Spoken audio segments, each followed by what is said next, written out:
Book 7. Reception of Ulysses at the palace of King Alcinous. Thus then did Ulysses wait and pray, but the girl drove on to the town. When she reached her father's house, she drew up at the gateway, and her brothers, comely as the gods, gathered round her, took the mules out of the wagon, and carried the clothes into the house, while she went to her own room, where an old servant, Eurymedusa of Ephyra, lit the fire for her. This old woman had been brought by sea from Ephyra, and had been chosen as a prize for Alcinous, because he was king over the Phaeacians, and the people obeyed him as though he were a god. She had been nurse to Nausicaa, and had now lit the fire for her, and brought her supper for her into her own room. Presently Ulysses got up to go towards the town, and Minerva shed a thick mist all round him, to hide him in case any of the proud Phaeacians who met him should be rude to him, or ask him who he was. Then, as he was just entering the town, she came towards him in the likeness of a little girl carrying a pitcher. She stood right in front of him, and Ulysses said, "My dear, will you be so kind as to show me the house of King Alcinous?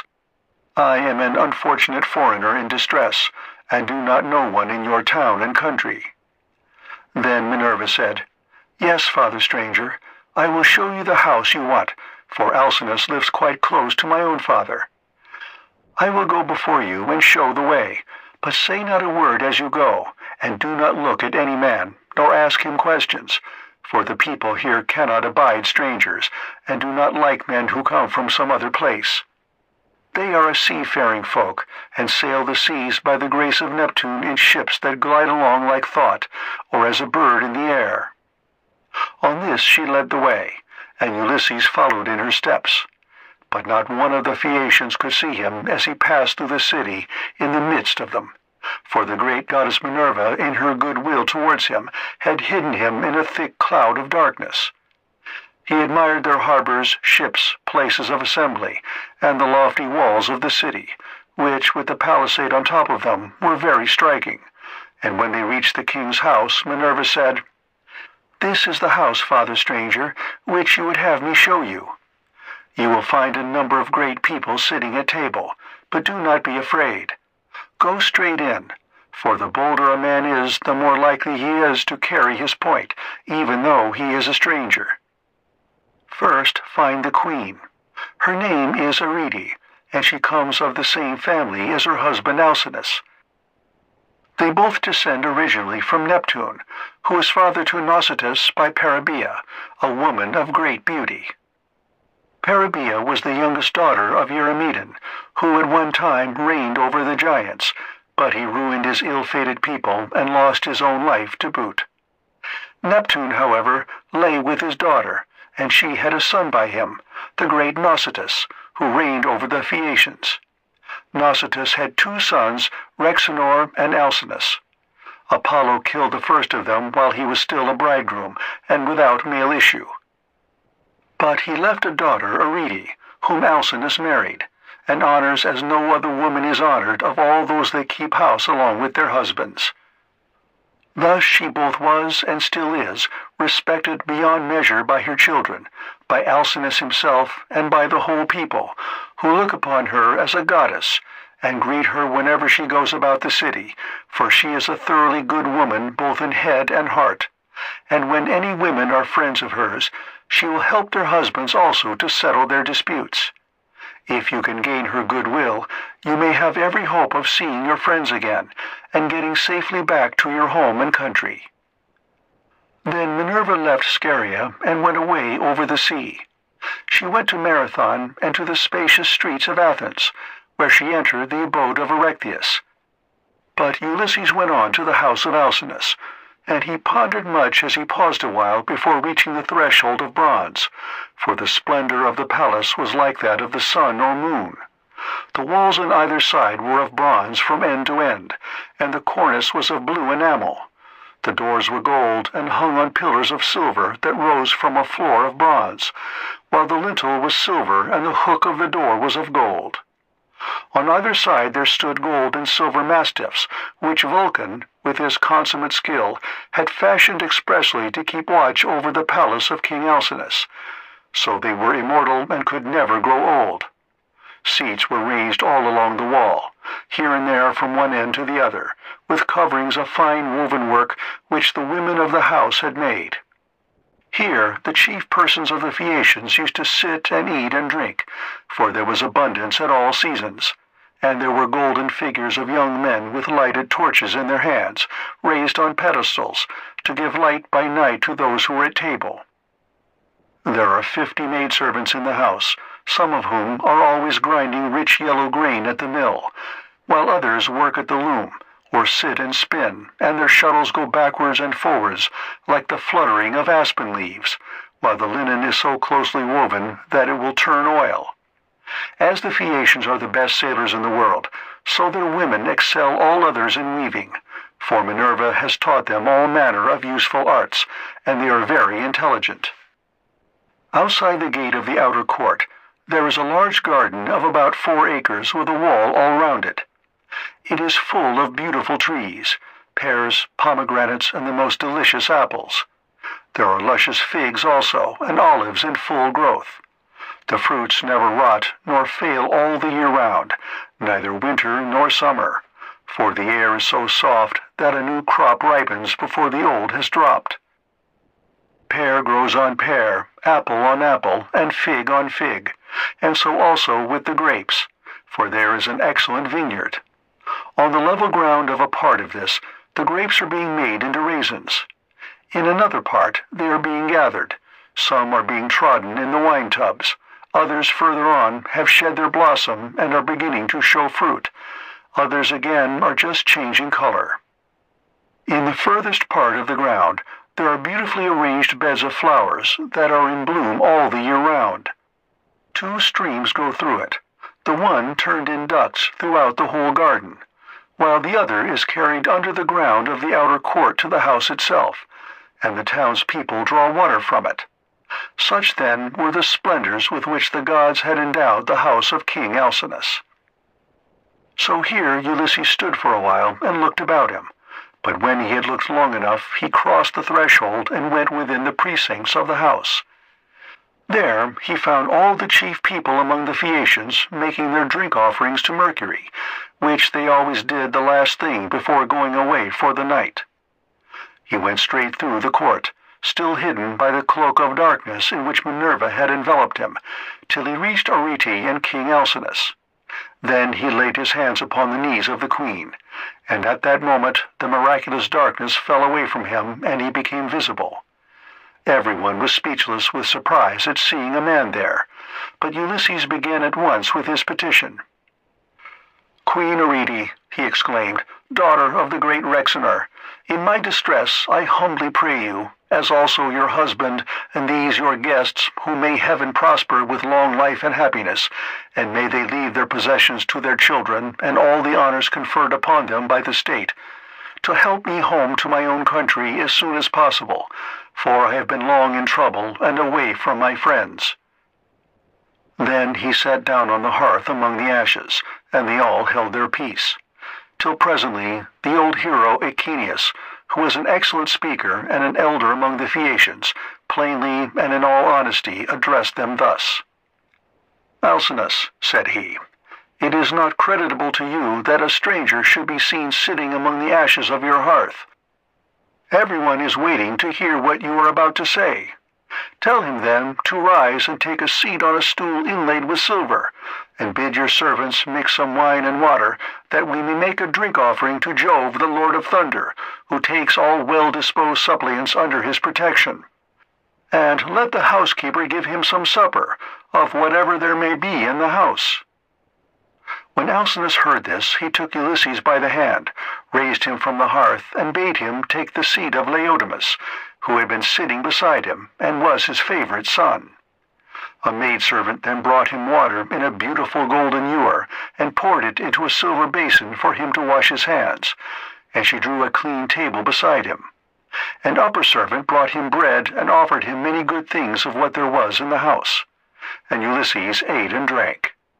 Then Alcinous said to one of the servants, "Pontonous, Mix a cup of wine and hand it round that we may make drink offerings to Jove, the Lord of Thunder, who is the protector of all well-disposed suppliants." Pontonous then mixed wine and water, and handed round after giving every man his drink offering. When they had made their offerings, and had drunk each as much as he was minded, Alcinous said, "Aldermen and town councillors of the Phaeacians, hear my words. You have had your supper, so now go home to bed. Tomorrow morning I shall invite a still larger number of aldermen, and will give a sacrificial banquet in honor of our guest. We can then discuss the question of his escort, and consider how we may at once send him back rejoicing to his own country, without trouble or inconvenience to himself, no matter how distant it may be. We must see that he comes to no harm while on his homeward journey. But when he is once at home, he will have to take the luck he was born with for better or worse like other people. It is possible, however, that the stranger is one of the immortals who has come down from heaven to visit us. But in this case the gods are departing from their usual practice, for hitherto they have made themselves perfectly clear to us when we have been offering them hecatombs. They come and sit at our feasts just like one of ourselves, and if any solitary wayfarer happens to stumble upon some one or other of them, they affect no concealment, for we as near of kin to the gods as the Cyclopes and the savage giants are." Then Ulysses said, "Pray, Alcinous, do not take any such notion into your head. I have nothing of the immortal about me, neither in body nor mind, and most resemble those among you who are the most afflicted. Indeed, were I to tell you all that heaven has seen fit to lay upon me, you would say that I was still worse off than they are. Nevertheless, let me sup in spite of sorrow, for an empty stomach is a very importunate thing, and thrusts itself on a man's notice, no matter how dire is his distress. I am in great trouble, yet it insists that I shall eat and drink, bids me lay aside all memory of my sorrows, and dwell only on the due replenishing of itself. As for yourselves, do as you propose, and at break of day set about helping me to get home. I shall be content to die if I may first once more behold my property, my bondsmen, and all the greatness of my house." Thus did he speak. Everyone approved his saying, and agreed that he should have his escort inasmuch as he had spoken reasonably. Then, when they had made their drink offerings, and had drunk each as much as he was minded, they went home to bed every man in his own abode, leaving Ulysses in the cloister with Arete and Alcinous, while the servants were taking the things away after supper. Arete was the first to speak, for she recognized the shirt, cloak, and good clothes that Ulysses was wearing, as the work of herself and of her maids. So she said, "Stranger, before we go any further, there is a question I should like to ask you. Who and whence are you, and who gave you those clothes? Did you not say you had come here from beyond the sea?" And Ulysses answered, "It would be a long story, madam, were I to relate in full the tale of my misfortunes, for the hand of heaven has been laid heavy upon me. But as regards your question, there is an island far away in the sea which is called the Ogygian. Here dwells the cunning and powerful goddess Calypso, daughter of Atlas. She lives by herself far from all neighbors, human or divine. Fortune, however, brought me to her hearth all desolate and alone, for Jove struck my ship with his thunderbolts, and broke it up in mid-ocean. My brave comrades were drowned every man of them, but I stuck to the keel, and was carried hither and thither for the space of 9 days, till at last, during the darkness of the 10th night, the gods brought me to the Ogygian island, where the great goddess Calypso lives. She took me in, and treated me with the utmost kindness. Indeed, she wanted to make me immortal, that I might never grow old, but she could not persuade me to let her do so. I stayed with Calypso 7 years straight on end, and watered the good clothes she gave me with my tears during the whole time. But at last, when the 8th year came round, she bade me depart of her own free will, either because Jove had told her she must, or because she had changed her mind. She sent me from her island on a raft, which she provisioned with abundance of bread and wine. Moreover, she gave me good stout clothing, and sent me a wind that blew both warm and fair. Days 7 and 10 did I sail over the sea, and on the 18th I caught sight of the first outlines of the mountains upon your coast, and glad indeed was I to set eyes upon them. Nevertheless, there was still much trouble in store for me, for at this point Neptune would let me go no further, and raised a great storm against me.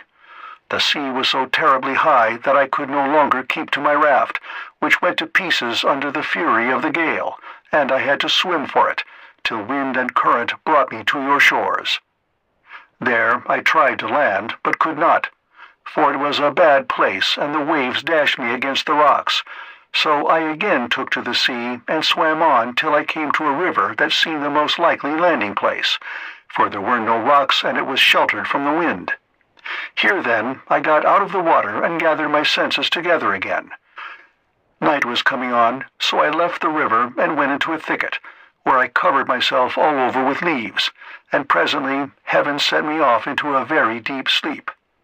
Sick and sorry as I was, I slept among the leaves all night, and through the next day till afternoon, when I woke as the sun was westering, and saw your daughter's maidservants playing upon the beach, and your daughter among them looking like a goddess.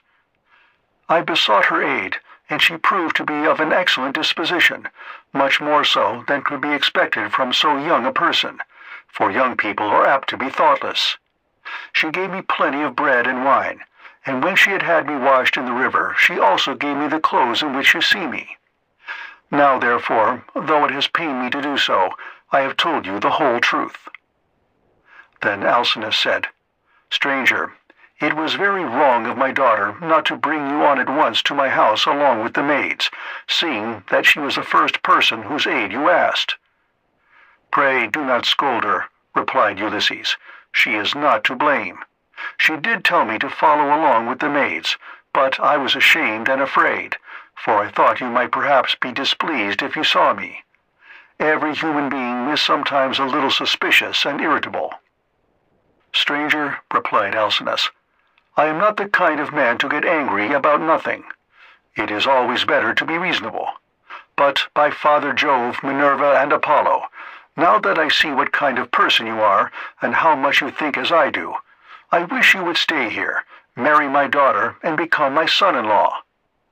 If you will stay, I will give you a house and an estate, but no one, heaven forbid, shall keep you here against your own wish, and that you may be sure of this, I will attend tomorrow to the matter of your escort. You can sleep during the whole voyage if you like, and the men shall sail you over smooth waters, either to your own home or wherever you please, even though it be a long way further off than Euboea, which those of my people who saw it when they took yellow-haired Rhadamanthus to see Tydeus the son of Gaia tell me is the furthest of any place, and yet they did the whole voyage in a single day without distressing themselves, and came back again afterwards.